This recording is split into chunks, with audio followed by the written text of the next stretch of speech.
And so one of the things I believe that Buddhist practice asks of us is to study our relationship to change.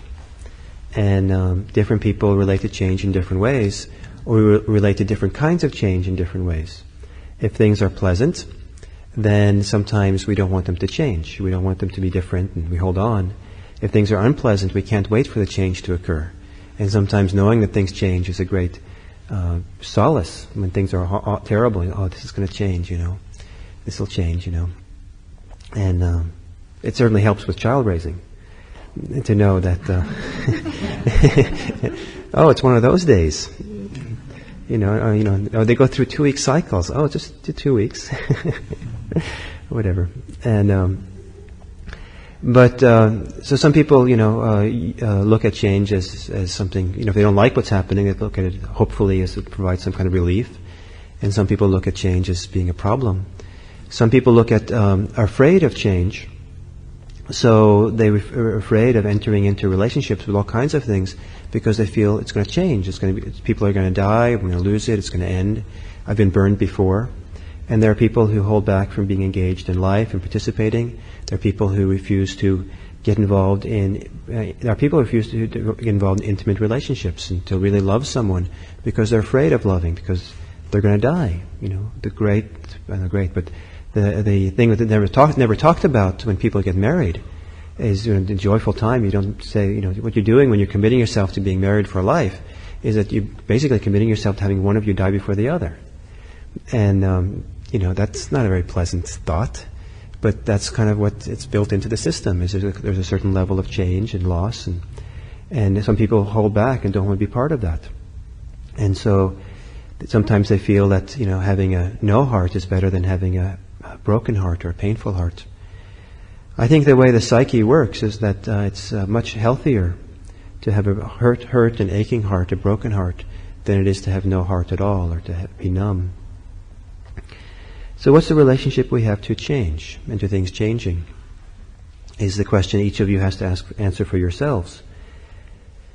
And Buddhism has a lot to say on the topic, but I think that it's more interesting perhaps for each of you to look at your own tendencies, to think first what is your most prevalent, most likely response to change, kind of a generic way when there's generic change, and then what's your relationship to specific things of change. How do you feel about that?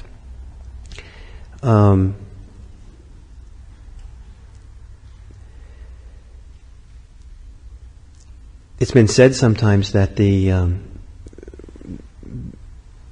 I've heard it said that the one thing that most people or all people can agree that they really know certainly, if you ask people, what do you know absolutely for certain? And people say it's that things change, that things are impermanent. And some people then will appreciate impermanence in a lot of spheres of their lives, but sometimes one response to impermanence is to say, well, things are changing all the time, things are unreliable, so I'm going to find that one thing, or those things, which are reliable, which I can hold on to and depend on as being permanent and unchanging.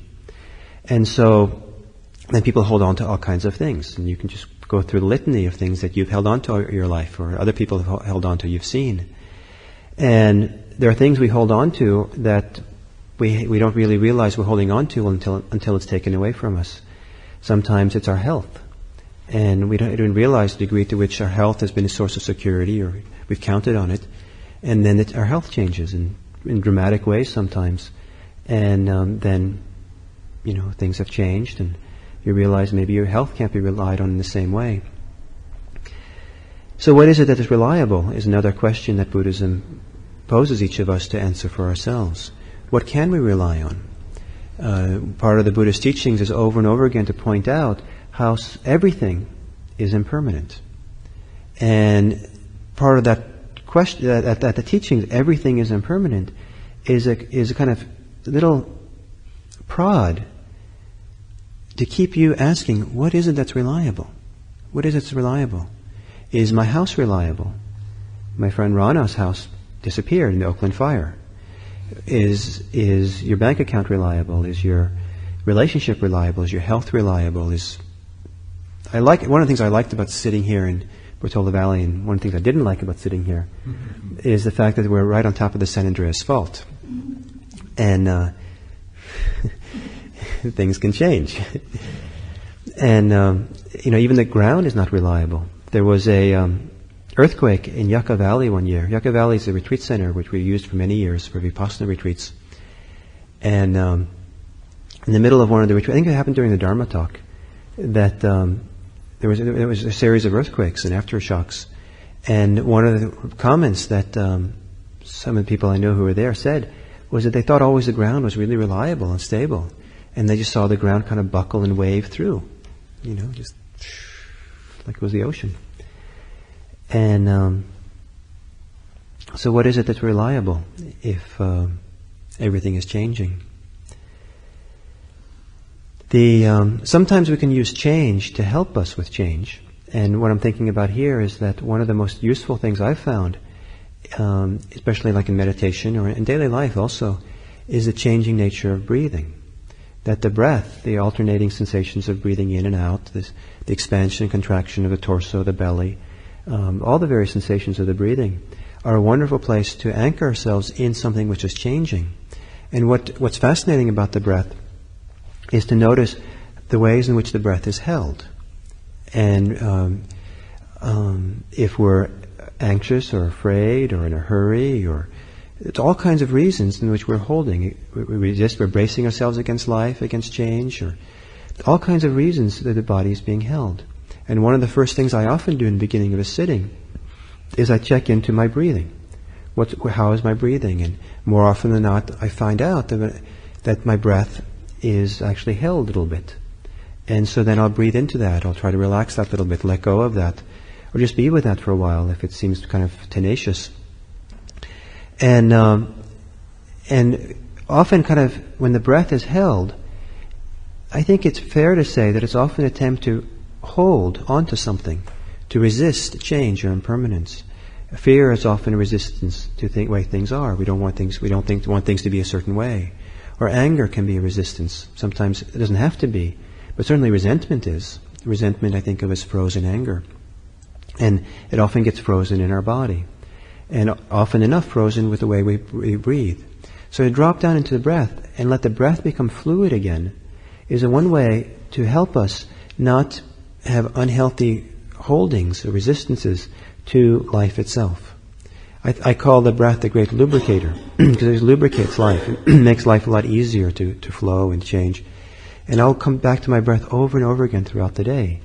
Even while I'm talking to you, I come back to my breath. And I find even when I'm talking to you, giving these talks, there are reactions that I have to what's the whole event that sometimes appear in my breathing.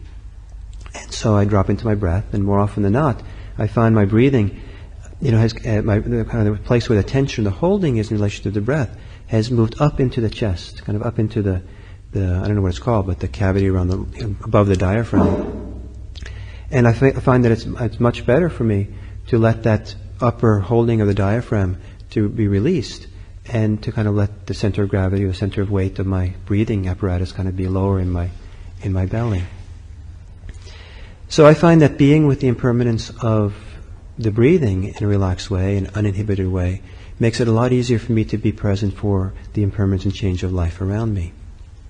And also I find it very helpful in an investigation of understanding what my relationship to change is. Because it's not simply just a matter of noticing the holding and letting go of it, but also noticing where we're held, and then trying to understand what's all about. Seeing that clearly, to understand the roots of it. Why is it that there's resistance? Why is it that there's fear or anger or holding on or wanting things to be different? And there's a slew of ways in which we hold. One of the ways which we think we use change in our favor is through hope. And things are changing, so we hope that things will get better. We expect them to be better. And hope is a very curious feeling or idea. I've heard a lot of spiritual teachers say that, Buddhist teachers, for example, say, there's no place for hope in Buddhism. There's no hope in Buddhism. Buddhism offers no hope.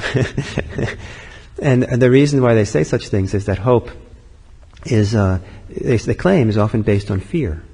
or resistance to things as they actually are. And it's projection into the future rather than becoming some realistic and liberated relationship to how things are right now.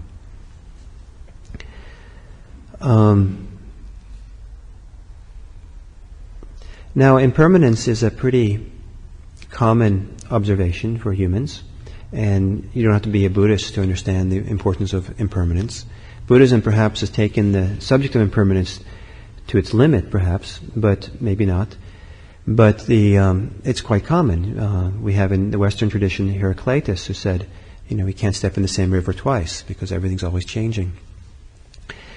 And a lot of the wisdom that can come from life, learning how to be a wise person in life, comes from understanding impermanence and having a new relationship to it. Impermanence impinges on life all the time. So encountering death, for example, can bring a certain kind of wisdom. Encountering all the changes that are obvious in life and coming to terms with that and having some ease with that can bring a lot of wisdom. As I've often enough said, at some point I realized that one of the reasons why elders in our society, people who are getting on in age, why they're considered to be wise, is not because they've had a lot of experience, which is what I thought before. That's probably part of the reason, but it's from their proximity to death. And as you get a sense that your death is really close, it's only a few years or whatever, you can kind of imagine it. When I was 20, I couldn't imagine the end of my life, but now I certainly can. And that proximity to death creates a different context for understanding our lives and can bring a lot of wisdom about how we relate to things. And wisdom has a lot to do with our values and priorities and the meaning that we assign to things. Meaning is much more impermanent than a lot, because meaning is quite flexible and changeable. And often when we relate to reality, we're relating through the filter of the meaning that we apply to it. But meaning is, can be changed quite quickly. And then how do we relate to the changing meaning of things? There's a great story that you probably heard many times. I've told of something like, it happened in Afghanistan, this time. And there was this guy who had a little farm, off in the dusty mountains of Afghanistan. And he was an old guy, he farmed it with his son. And one day his son went up into the mountains and found a wild horse that was just free up there, and he brought it home, and it was quite wild. And the neighbor said, "Oh, you're such a lucky farmer. You've been eking out an existence for so long. You're so poor, and I don't know how you're going to get by this season with your old, worn-out donkey who's to plow. But now you have this great big stallion who's strong, and you're so lucky." And the old man says, "We shall see, or maybe so."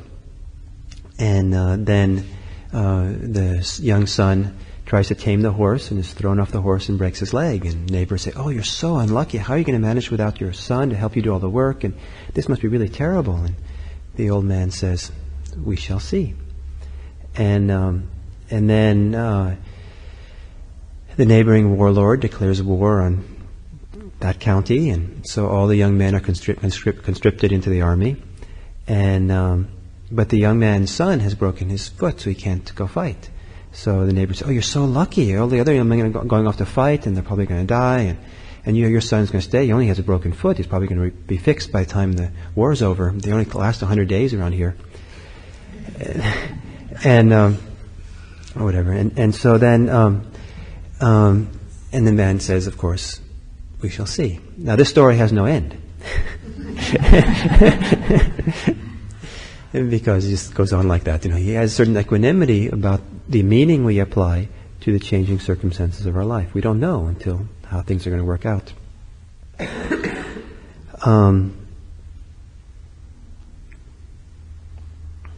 In the ancient religions of India, there were different people were very cognizant of the fact that life was impermanent, and some of the religious traditions rose in relationship to that understanding. And somewhat simplistically, you can understand that one of the religious responses to impermanence in ancient India can be described in a very simple equation. the world of impermanence equals suffering.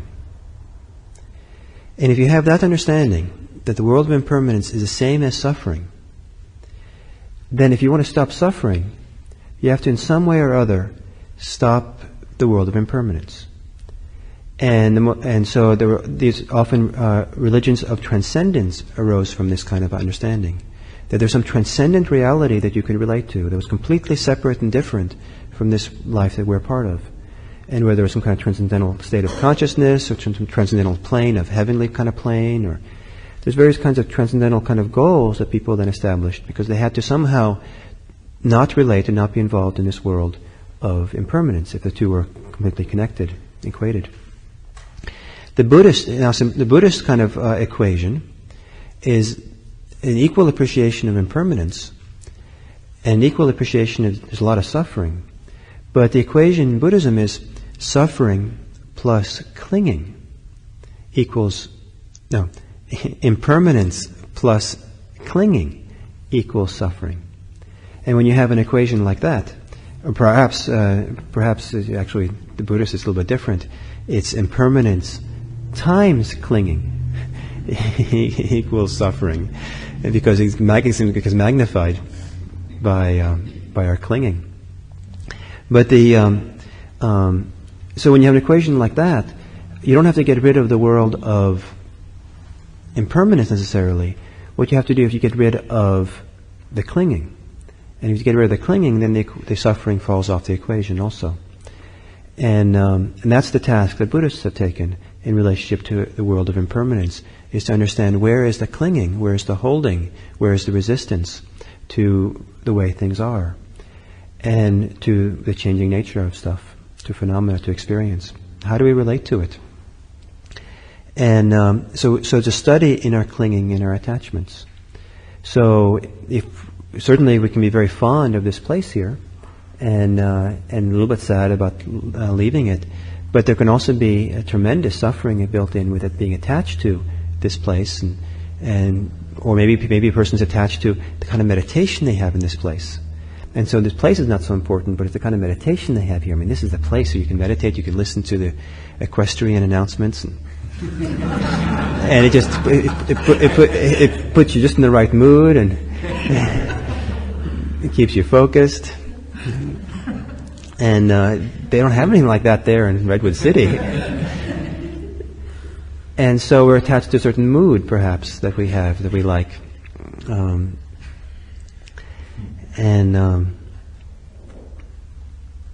We'll have our own environmental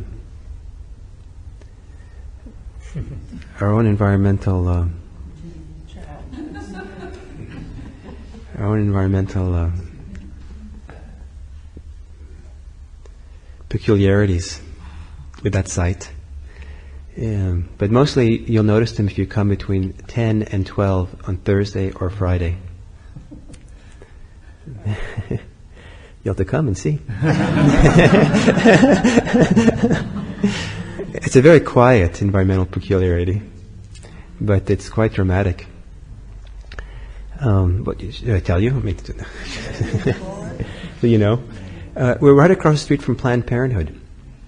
And at 10 to 12 on those days, there's one man, a couple of people usually, in particular, who show up with anti-abortion posters. And the posters are really quite large, and they're all the same thing. And they're quite gruesome photographs of, looks like, it's an aborted baby. I don't know if it's aborted, but anyway, it's a quite gruesome photograph of a large embryo cadaver, and so that's quite something to deal with. To go by there, and I introduced myself to them when we first had a chance. Try to have be friendly, and so the world of impermanence and change, and how we relate to it.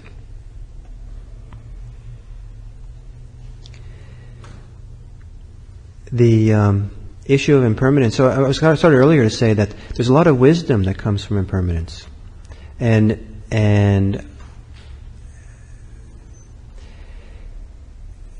The Buddhist, in a lot of the Dharma talks, when people talk about impermanence, they're giving wisdom teachings on impermanence often about it. And you'll hear people give talks on, on being with their father when the father was dying, and how that affected them and opened their hearts, or the understanding and wisdom that they came from that. In the Buddhist tradition, there's a distinction that can be made between wisdom and insight. The wisdom part of human being, and then the insight part.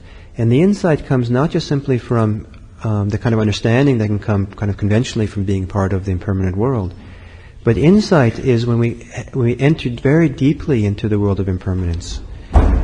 When it's not just simply kind of the large things, conventional things we see as changing, but how we see that in moment-to-moment sensations of our experience changes over and over again.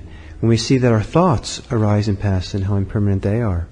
When we see impermanence almost at an atomic level, is when practice enters into the realms of insight. And then it's at that level, a very deep seeing of impermanence, that the mind can notice where the most subtle forms of clinging exist. And it sets the stage for the deepest transformation of releasing the deepest kinds of clinging that we have.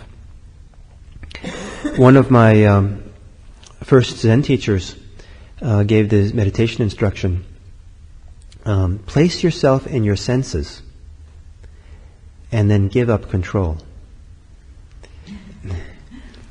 And this is a great instruction.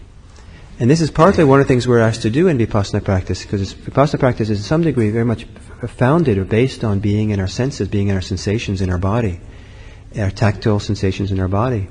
And if we can really be present for those in a very intimate way and give up control, you'll enter into a phenomenal world of impermanence and change. And then we learn to kind of go with that or surrender to that. And the more deeply you can surrender to that impermanent flow and sensations in your body, the freer you'll become, I'll venture to say. So whether it's the wisdom side of understanding impermanence or the insight side, to entering into this deep... insight is really to enter into the flow of impermanence, not simply to relate to it. Both, I think, can give birth to a lot of kindness. And I think that kindness is one of the things that the world needs the most of. And I've known a lot of people, including myself, who have encountered impermanence in the form of people dying, or September 11th, for example. And one of the things we really feel after that, it's really important how we relate to my neighbors and my family and my friends. And maybe I haven't told them recently that I love them. And maybe I don't know, maybe I won't have a chance if I don't say it now. And let me say it now. Let me call them up and say it now. Or maybe it's more important to be kind to someone, because who knows how long, who knows when things will change. It's really precious. We see the impermanence of things and how quickly life can disappear. And we realize how precious it is. And rather than being closed up and numbed by that, it's an inspiration to really enter life more fully and perhaps to be kinder to the people we meet, to meet with more love and care. So I think one of the things that's born from the wisdom side of seeing impermanence, I hope, is kindness. And the same thing, I believe, is born from the insight side. As we kind of surrender to the actual experience of impermanence at a very deep level, the places of holding and restrictions that we have in our heart gets released. We can't hold them anymore. And then the natural love or kindness or tenderness of our heart shines and goes forth naturally by itself. And I think that born out of impermanence is the heart's capacity to be kind, to be loving. So rather than seeing impermanence as being bleak or being frightening because the loss that's inherent in suffering, the entering into it, it's kind of an acceptance of it, entering into it, not resisting the way things actually are, gives a chance for the beauty in our heart and our minds to shine forth. And part of that, I believe, is kindness. Part of it is gratitude and compassion. So I feel phenomenally grateful for this room, for Portola Valley Town Center, all the town of Portola Valley, for letting us use this for these 3-4 years. And they've been very generous to us, giving us a discount. And they've been very accepting of us, letting us come here. And we've even had the mayor of Portola Valley coming sitting with us. So that feels, like we're been very much included and welcomed here, I feel. And also very grateful for all of you who've come here. I've been very fond of Sunday mornings here, and it's been a lovely place and a lovely environment, kind of semi-rural to come and sit in, and you've all come, I felt, with great kindness and attentiveness and dedication, sincerity, and it's been really lovely for me to come and sit here and sit with all of you, and for all of us to be practicing together. I feel it's really a fortunate thing in life to have other people to practice together with, and I'm practicing with you as much as you're practicing with each other and with me. And I'm very grateful for all of you for these years of being able to practice together.